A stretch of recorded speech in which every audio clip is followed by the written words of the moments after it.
warahmatullahi wabarakatuh. Selamat pagi semuanya. Bagaimana kabarnya hari ini? Semoga kita semua selalu dalam keadaan sehat agar kita bisa terus belajar dengan baik. Nah, sebelum memulai pembelajaran, alangkah lebih baiknya jika kita berdoa terlebih dahulu. Berdoa menurut agama dan keyakinan masing-masing dipersilahkan. Berdoa selesai.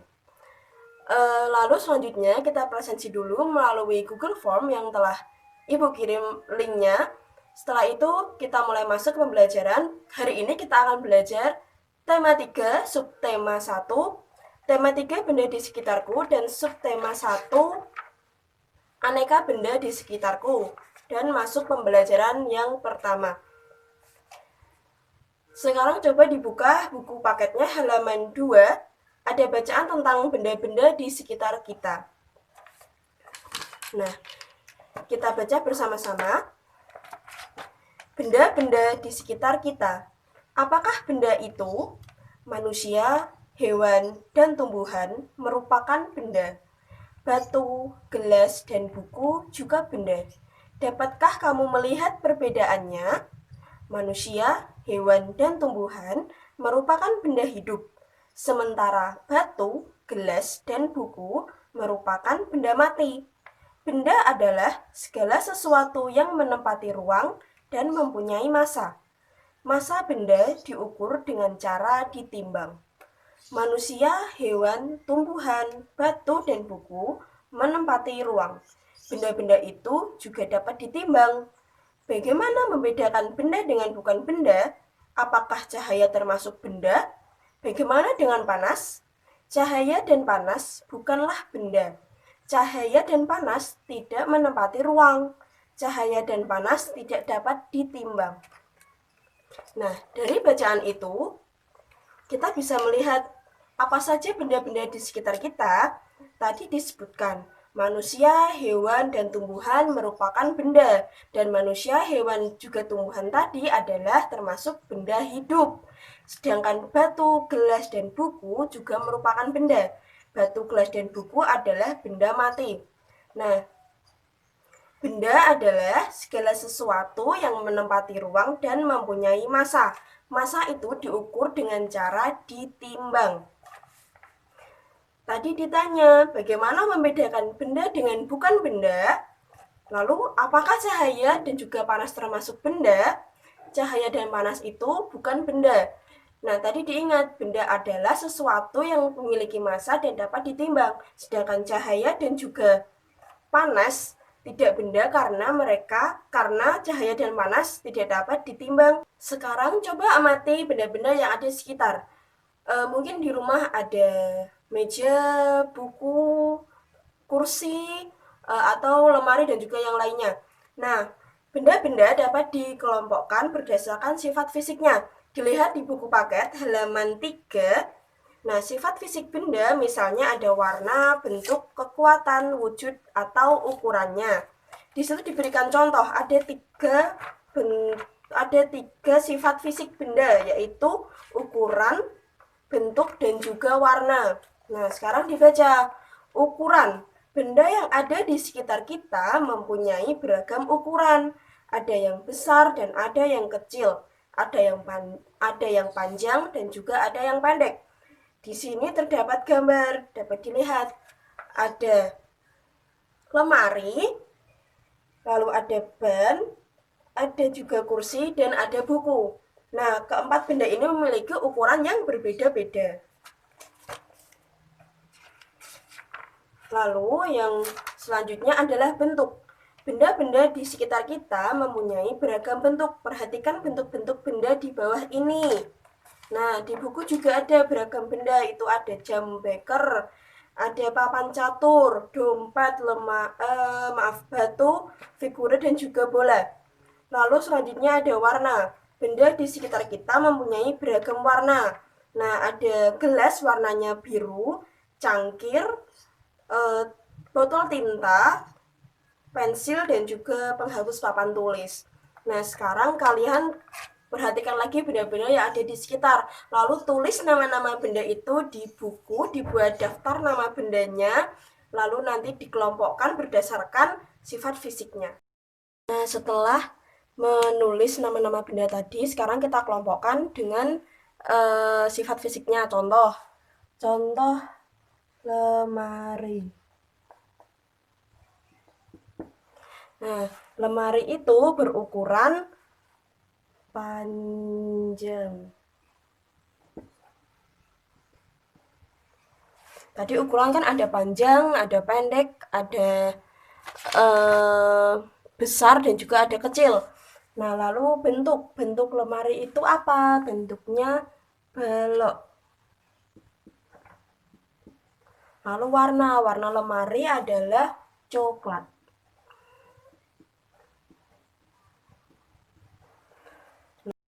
Lalu contoh kedua, misalnya bola. Bola ukurannya besar. Bentuknya bulat. Warnanya warna bola untuk bermain sepak bola adalah hitam dan putih. Dan seterusnya, bisa dituliskan nanti, dilanjutkan sendiri, ditulis di buku yang rapi. Ini sekarang Ibu memegang spidol. Lalu bagaimana cara kita untuk mengetahui ukurannya? Nah, satuan ukur ada 7, yaitu kilometer, hektometer, dekameter, meter, desimeter, sentimeter, dan milimeter. Yang biasa digunakan dalam kehidupan sehari-hari ada 3, yaitu kilometer, meter, dan juga sentimeter. Nah, sekarang kita hanya akan fokus pada sentimeter saja. Kita cari ukuran dari panjang dari spidol ini dengan satuan sentimeter yang menggunakan alat bantu penggaris. Nah, sekarang kita mulai mengukur panjang spidol. Ini spidolnya dan ini alat bantu untuk mengukur, yaitu penggaris. Sekarang kita ukur, dimulai dari titik 0. Ini kan 1, 0-nya berarti di sini. Nah, ini berarti ada di 14. Ini ada garis panjang lagi, berarti 14,5. Nah, jadi mengukurnya seperti itu. Jadi ujungnya diletakkan di titik 0. Lalu untuk mencari hasil akhirnya, kita melihat ujung yang satunya lagi. Nah, jika tadi mengukur panjang spidol, lalu bagaimana mengukur spidol yang lebih kecil, pensil, dan juga stabilo? Caranya sama, yaitu kita letakkan ujung yang satunya di titik 0. Titik 0, lalu kita lihat ujung yang satunya berada di titik 15. Berarti panjang spidol berwarna biru ini adalah 15 cm. Lalu yang pensil seperti tadi, diletakkan di titik 0, dilihat ujungnya ada di 13, berarti panjangnya adalah 13 cm. Lalu yang stabilo, di titik 0, dilihat ujungnya ada di 11 lebih 5 garis sampai di garis yang panjang ini berarti 11,5. Nah, panjang dari stabilo adalah 11,5 cm. Nah, tadi adalah cara menghitung ukuran spidol yang lebih kecil berwarna biru ini, pensil, dan juga stabilo menggunakan bantuan alat ukur penggaris cm. Kita tadi menghitung itu dengan satuan sentimeter. Nah, lalu tugasnya adalah kalian akan diberikan tugas 5 soal, yaitu gambar penggaris yang sudah ada bendanya. Di situ kalian tinggal melihat berapa panjang dari benda-benda tersebut. Nanti tugasnya akan di-share, lalu kalian kerjakan, ditulis di buku tulis, dan juga dikumpulkan. Dilihat bukunya halaman 9. Di situ ikutilah pola irama berikut ini. Pola 1. Nah, tadi ketukan kuat disimbolkan dengan huruf K, ketukan sedang disimbolkan dengan huruf M, ketukan lemah disimbolkan dengan huruf L. Nah, kita ikuti pola 1. K tadi adalah ketukan kuat dan M adalah ketukan sedang. Kita coba. Kuat. Lalu M sedang, K lagi, M lagi, K lagi, M lagi. Nah, itu pola 1. Lalu pola yang kedua, ada ketukan kuat dan juga ketukan lemah. Kita coba pola yang kedua. K, L, L. K, L, L, K, L, L. Seperti itu.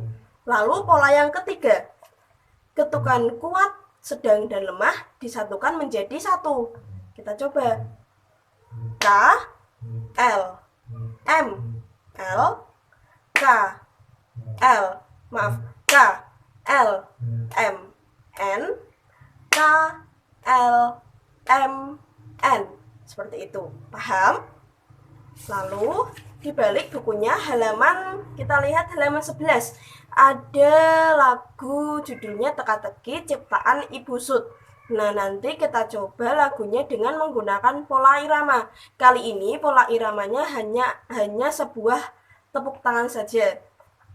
Nah, kita dengarkan dulu lagunya.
Mari kita coba lagi mendengarkan lagunya dengan diikuti pola irama tepuk tangan.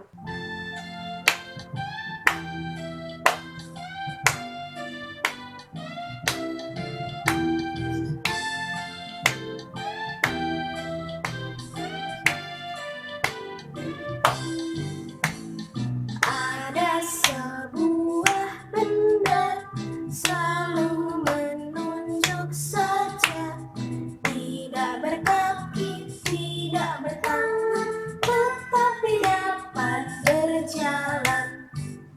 Kiku, kiku, kiku, kiku, kiku.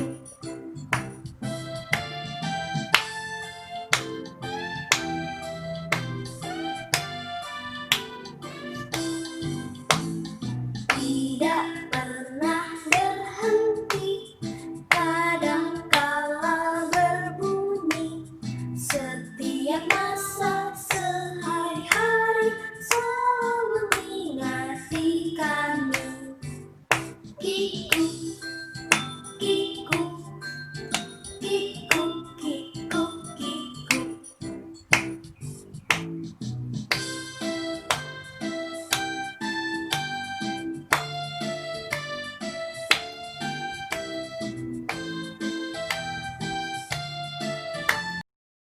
Tadi kita sudah belajar tema 3, subtema 1, pembelajaran ke-1. Tadi kita sudah belajar ada 3 mata pelajaran. Yang pertama adalah bahasa Indonesia, ada matematika, dan juga ada SPDB. Tadi ada materi tentang benda-benda di sekitar kita. Nah, tadi kita membahas mengenai apa itu benda dan apa itu non benda. Tadi benda itu seperti manusia, hewan, tumbuhan, batu, gelas, dan sebagainya. Sedangkan non benda seperti cahaya dan juga panas. Nah, benda tadi adalah sesuatu yang dapat menempati ruang dan mempunyai massa. Nah, benda dapat ditimbang, sedangkan non benda tidak dapat ditimbang dan tidak memiliki massa. Lalu tadi benda juga memiliki sifat fisik seperti ukuran, bentuk, dan juga warna. Lalu kita juga belajar tentang cara menghitung suatu benda menggunakan alat ukur penggaris. Tadi kita menghitungnya menggunakan satuan panjang sentimeter. Menghitungnya dengan cara ujung yang pertama diletakkan di 0 cm, lalu kita melihat ujung yang satunya berada di titik keberapa dari penggaris tersebut. Lalu kita yang terakhir belajar tentang pola irama. Tadi ada pola irama, ada ketukan kuat, sedang, dan juga lemah. Yang kuat tadi disimbolkan dengan huruf K, yang sedang M, dan juga yang lemah adalah L. Kita juga belajar mengenai pola irama dalam lagu Teka-teki ciptaan Ibu Sud. Nah, seperti itu kita sudah belajar mengenai semua itu. Tugasnya tadi yang adalah bahasa Indonesia tentang menuliskan nama-nama benda di sekitar dengan diberikan sifat fisiknya seperti tadi ada bentuknya, warnanya, dan juga ukurannya. Diingat tugasnya dikumpulkan, ditulis dalam buku tulis, nanti dikumpulkan. Lalu sebelum menutup pembelajaran, alangkah lebih baiknya jika kita berdoa terlebih dahulu. Berdoa dipersilahkan. Berdoa selesai. Sekian pembelajaran pada hari ini, tetap semangat belajar. Semoga kita bisa bertemu lagi dalam pembelajaran berikutnya. Wassalamualaikum warahmatullahi wabarakatuh.